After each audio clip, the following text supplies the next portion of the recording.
Como lo comentamos en la presentación del programa, tenemos comunicación a través de las herramientas multimediales con el secretario general de la Unión Ferroviaria, Sergio Sacia. Sergio, ¿cómo te va? Un placer poder hablar contigo. Hola, ¿cómo estás? Igualmente. Bueno, Sergio, preguntas siempre hay muchísimas, pero si tengo que manejarme con el día a día, el tema de las nuevas restricciones, donde sabemos que lo que se busca es controlar el transporte público y vos representás a un gremio de trabajadores de un sector tan sensible como son los trabajadores ferroviarios. Bueno, ¿qué primer abordaje podemos hacer con el tema de las restricciones si la gente va a cumplir o no va a cumplir? Sí, nosotros venimos trabajando desde hace tiempo, monitoreando todo lo que está pasando con las autoridades de la empresa y con el Ministerio de Transporte. Nosotros en esto venimos advirtiendo, ejecutar y después monitorear eficazmente cada una de las decisiones que se están tomando, poder cumplirmente con el aislamiento y el distanciamiento social. Veníamos advirtiendo desde hace tiempo que había que reforzar fuertemente los controles de la seguridad pública, que son los que controlan realmente quiénes tienen o no el permiso, en este caso que ahora está acotado solamente a las trabajadoras y trabajadores esenciales. Este es el punto fundamental que tiene que darse, y no solo en las estaciones de destino que le decimos nosotros, como puede ser Constitución, 11 o Retiro, sino principalmente donde sube el usuario, en las estaciones de origen. Esto se está dando en los últimos días, se está realmente reforzando ese control que tiene que hacerse fuera de la estación, porque lo que nosotros decimos que los trabajadores ferroviarios no tienen ese poder de policía de decir quién sube y quién no sube, teniendo en cuenta las restricciones. Sí tenemos en ese sentido quienes pagan o no el boleto, pero solamente en eso. Bueno, eso advertimos que se está trabajando. Yo que era importante en esas estaciones de mucho aglutinamiento de usuarios tener la previsibilidad de poder articular ante cualquier eventualidad con micros para que también tengan otra opción de transporte. No tenemos que olvidar que también nuestros trabajadores y trabajadoras están expuestos y algunas veces se activa el protocolo, como pasó hace unos días en el ferrocarril Sarmiento, y eso hace que no salgan algunas formaciones o que se atrasen los trenes hasta poder reemplazar ese personal. Entonces hay que tener alguna herramienta alternativa en esta dirección que también se está complementando en estos días.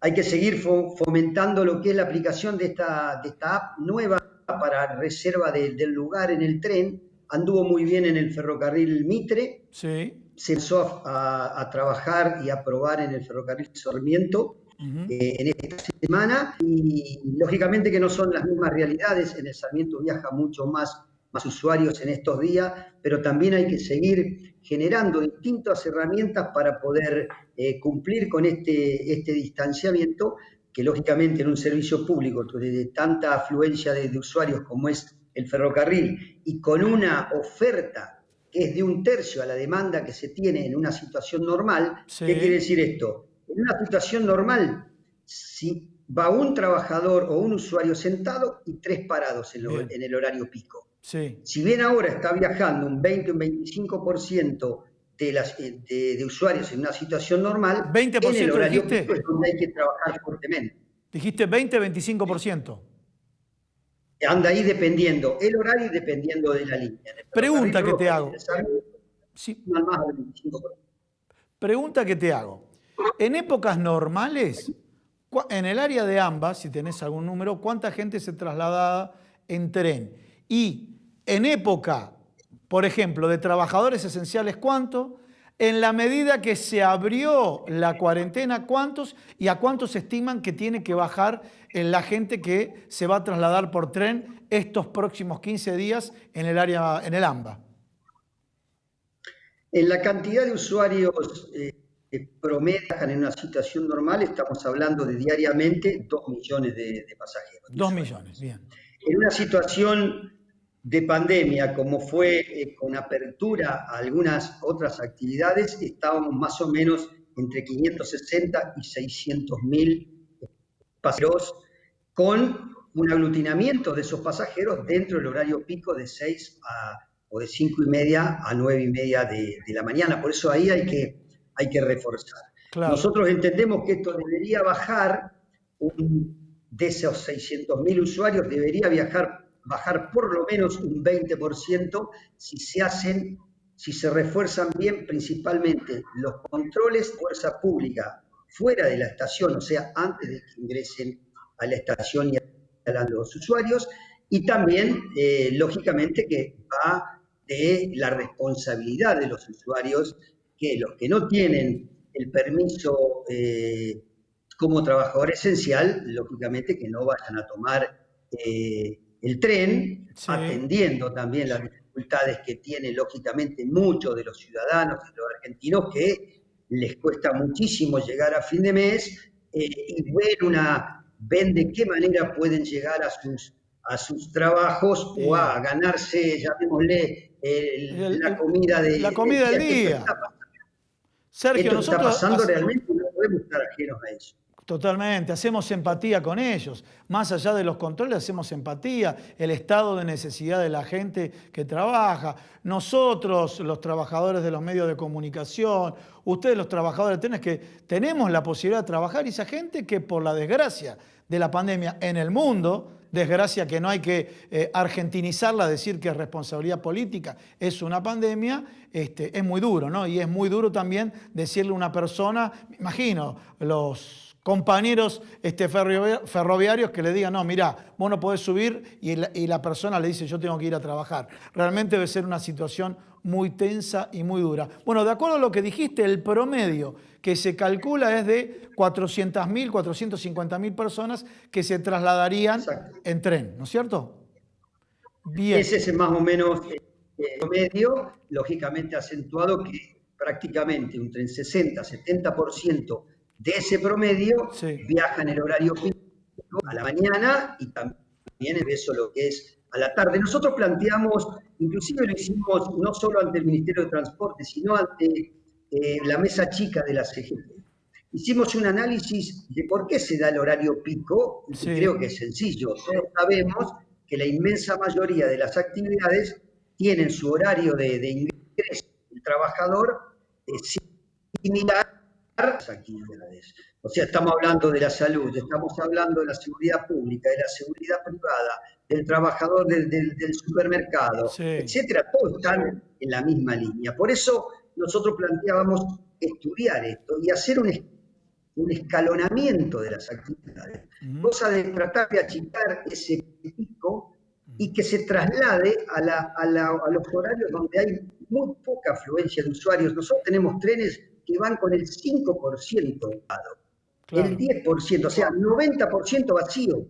Entonces tenemos que buscar la manera de promediar eso para que el tren se llene más en los momentos donde va vacío, o sea, la gente se traslade a ese horario y poder achicar ese pico, que es lo que se genera y a veces se puede mostrar por televisión en algunos casos donde hay cierto aglutinamiento de pasajeros, de demanda de pasajes. Sergio, y el Ministerio de Transporte, con la propuesta que ustedes elevaron, me imagino, yo hablo en términos potenciales, me imagino que con la SUBE puede tener por lo menos un rango de cantidad de gente que se mueve de una terminal hacia otra. Yo me refiero para la pospandemia, ¿no es cierto? Trabajando con la idea que ustedes plantean, que es la idea de hacer un escalonamiento de horarios para que no se produzcan esos picos, ¿no? Sí, eso está estudiado. Nosotros venimos trabajando de manera mancomunada con el Ministerio. De hecho, pensando en la pospandemia, lo veníamos articulando ya en 2 mesas de trabajo técnicas de la necesidad que tiene hoy el sistema ferroviario si queremos realmente que el sistema sea eficiente, seguro y confortable.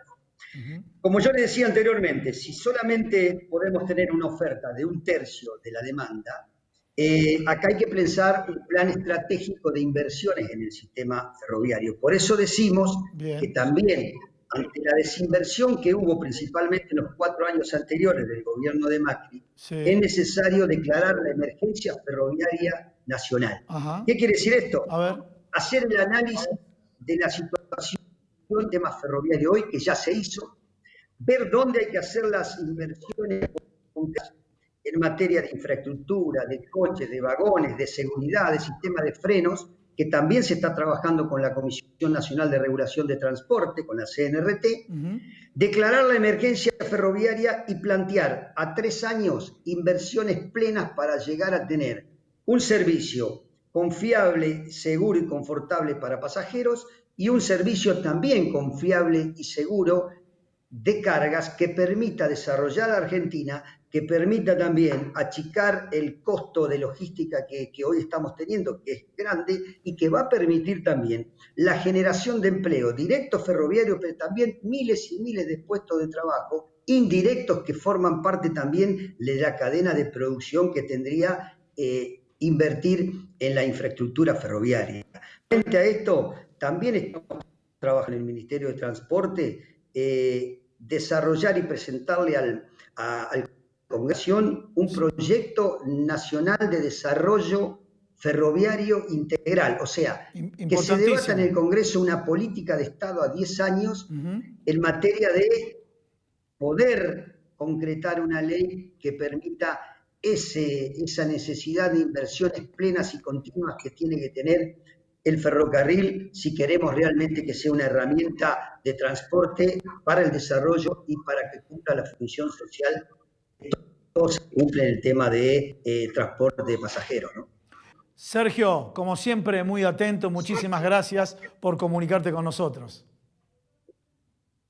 No, gracias a ustedes y permitime un segundo destacar y resaltar nuevamente todo el trabajo, todo el sacrificio que están haciendo las compañeras trabajadoras y trabajadores ferroviarios que están siempre en la primera línea de batalla, que ojalá pronto estén con nosotros los compañeros y compañeras que están hoy, que han agarrado el coronavirus, y el saludo a la familia de los compañeros fallecidos que lamentablemente hoy no están con nosotros, ¿no? Así que muchas gracias. Bueno, hacemos empatía con todo lo que has planteado con respecto a los trabajadores.